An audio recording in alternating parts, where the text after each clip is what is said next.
Hello, dear parents. Topic for today is excessive crying in my infant and what are the methods to elevate it. Though crying is considered as a transient and normal behavior in a child, it has been sought with lot of parental distress as the child grows.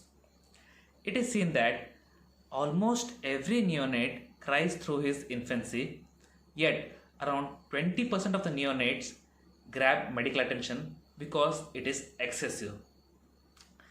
Normally, an infant cries for a duration of about 2 hours in a 24-hour period, and this peaks at around the age of 6 weeks.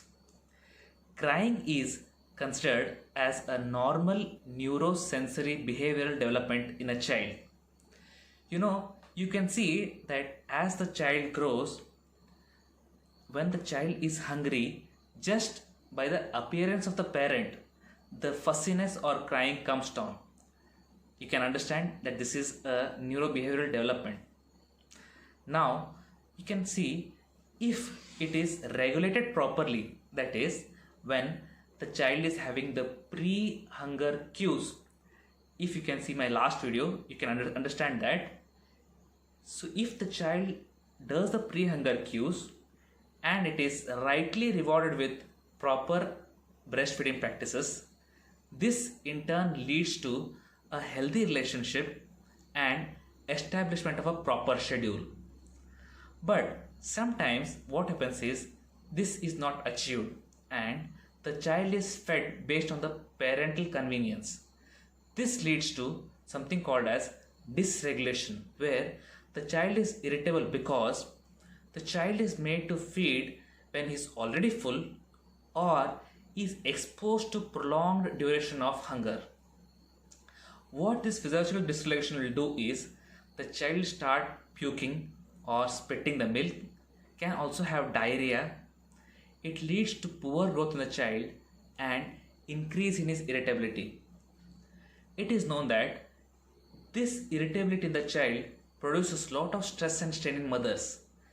In turn, will cause some amount of depression over long term.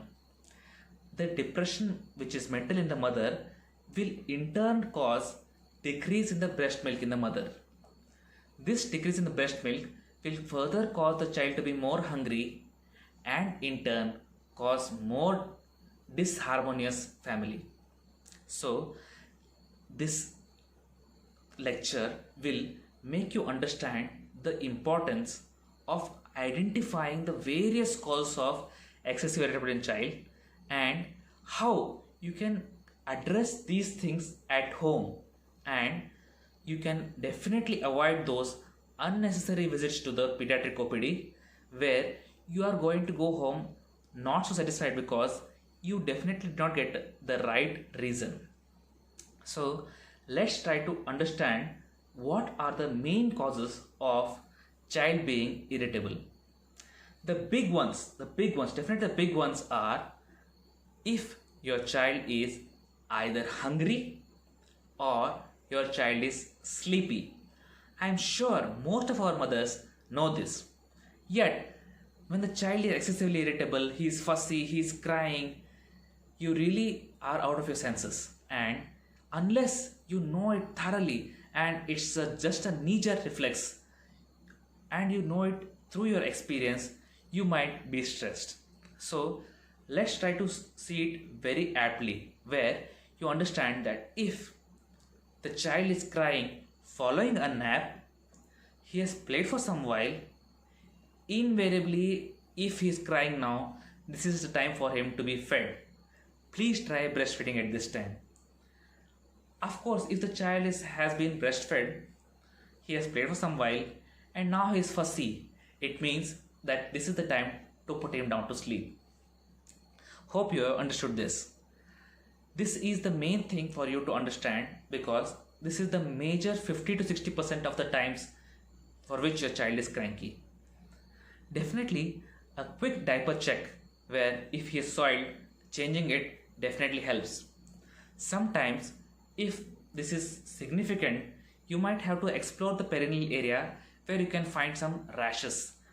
This can be eliminated through taking out the diaper and allowing him to be nursed in a well aerated atmosphere. Now that you have understood this, let's come to some more important yet slightly less common reasons.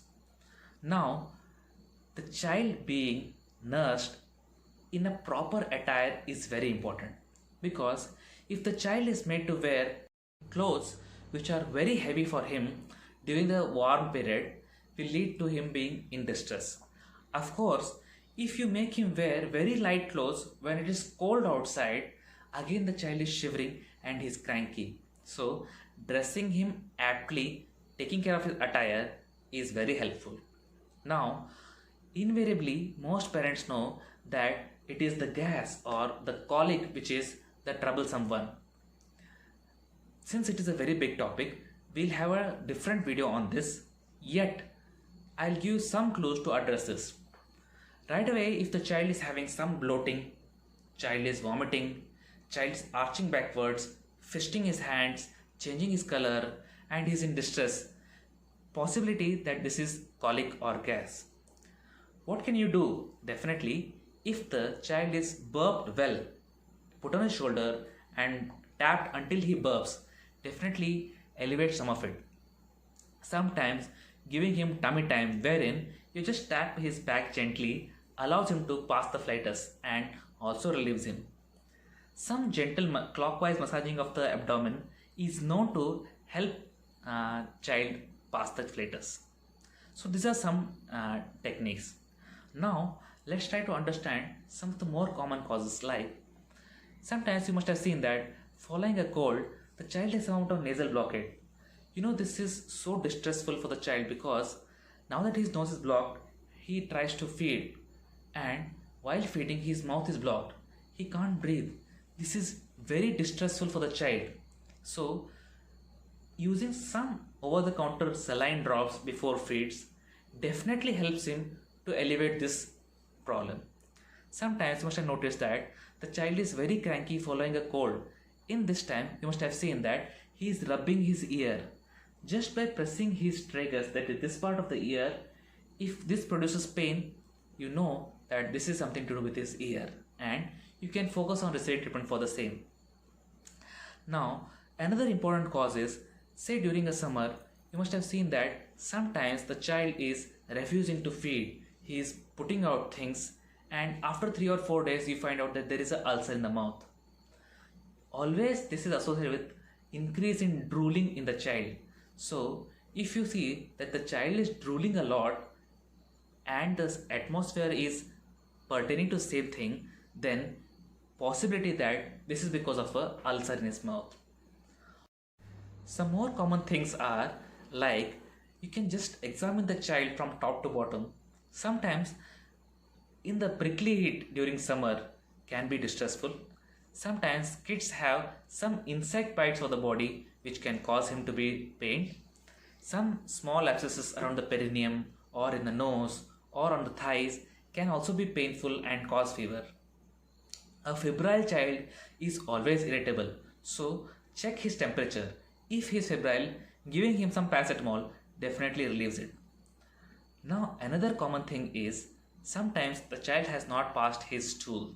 So at this time, if the child has not passed for a day or two, there is some amount of distension of the abdomen and the child is vomiting, definitely relieving him by using some suppositories or doctor prescribed laxatives definitely helps him to reduce the irritability. Another common thing is reflux. Say for example, you have had your food and you've gone to sleep immediately. Sometimes you get acid brush.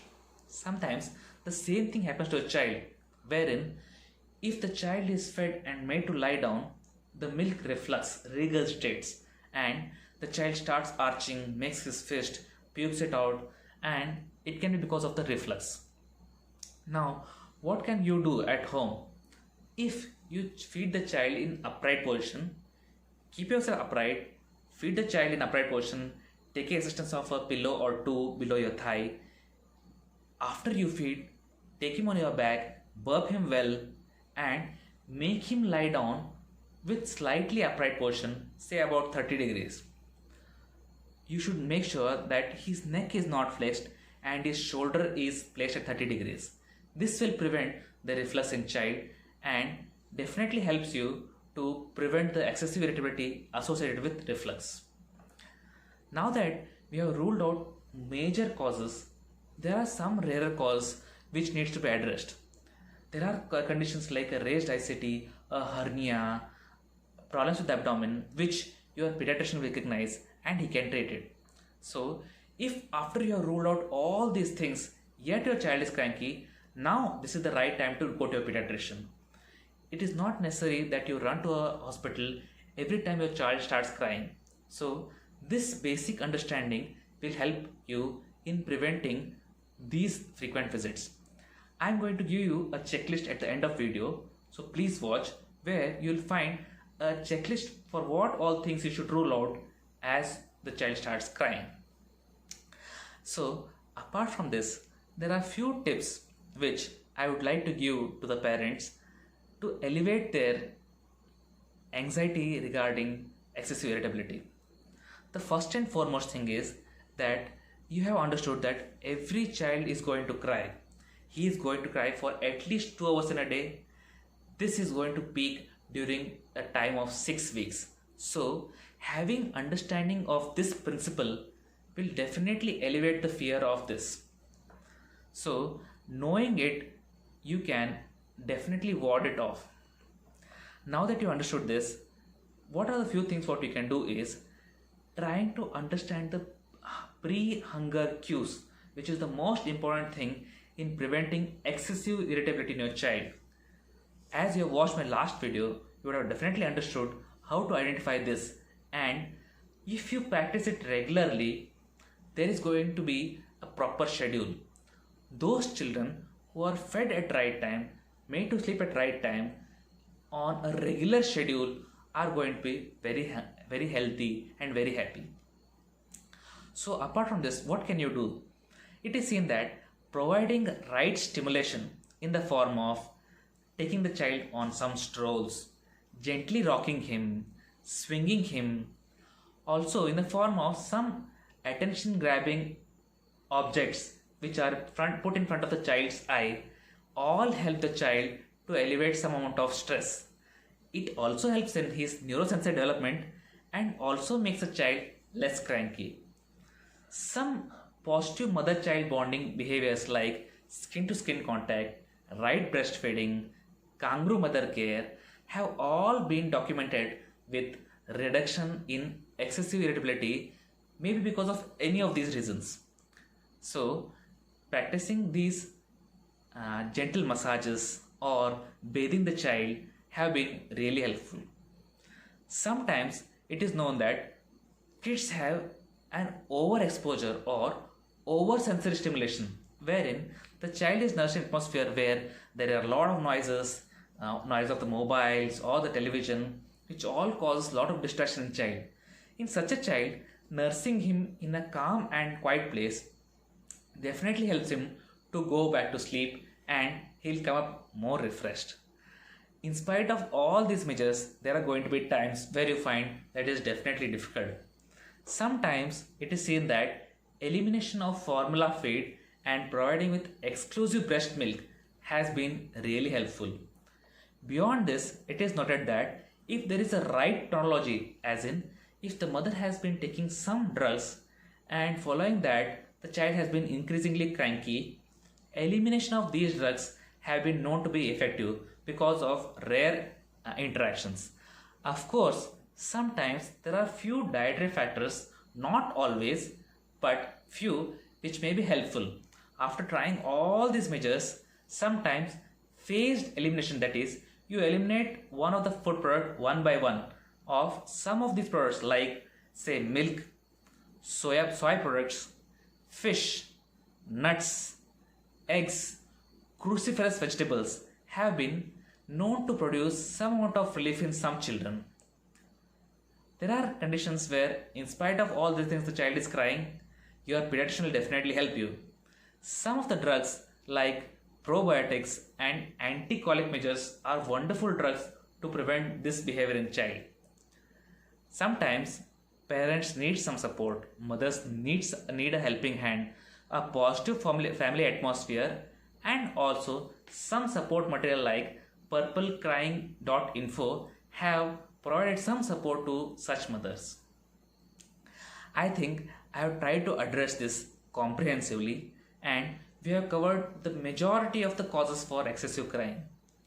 I hope most of the mothers have paid attention and tried to understand this, and I hope if they have done so, they will be empowered to solve some of the things when they are facing with the crying child. Now, a very important thing is, mothers, be calm. This is just a phase. It is going to pass. Be calm. It's a phase. It's going to pass. This is the mantra. So most kids, when they are beyond 6 months or beyond a year, this is going to come down, and it is just a waiting game. It is going to happen to every child. Your child is one among them, and both you and your child, with the help of some of the materials which I have told, are going to emerge out through this victorious. And I hope you're going to have a fun first 6 months. Thank you.